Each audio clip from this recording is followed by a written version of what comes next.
In today's video, I'm going to teach you how to change meeting organizer owner in Outlook. Here is the key thing to know up front. Outlook doesn't let you switch the organizer on an existing meeting once it's been sent. The reliable way to hand the meeting off to someone else is to cancel the original and have the new owner create a fresh invite.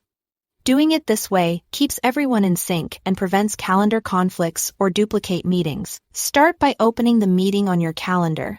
Choose Cancel Meeting and send the cancellation to all attendees. If the meeting is a series and the ownership needs to change for everything going forward, make sure you are canceling the entire series rather than a single occurrence.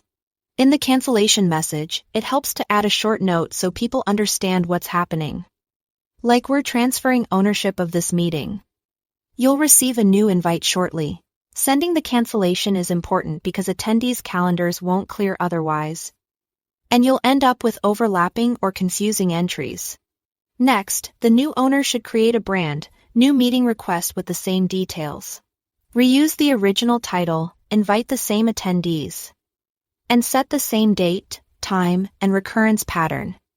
If it was a repeating meeting, double-check the time zone, location, and any online meeting link, so they match what people expect. If the old invite had an agenda, notes, or attachments, copy those into the new one so nothing is lost in the transition. This ensures the new organizer becomes the official owner of the meeting and can manage updates, track responses, and edit the series going forward. In the body of the new invite, include a clear note so attendees know exactly what to do.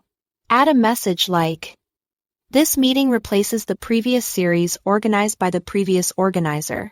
Please delete the old invite." That line helps prevent duplicate entries on calendars and gives everyone a single source of truth. If you are coordinating a recurring series, you can also mention the start date of the new series to avoid confusion about which occurrences are covered. Once the new invite is sent, attendees will receive the cancellation from the original organizer and the new request from the new owner. Encourage them to accept the new invite so tracking is accurate. From this point on, the new organizer controls the meeting, and any changes or cancellations will come from them. That's the entire process. Thanks for watching.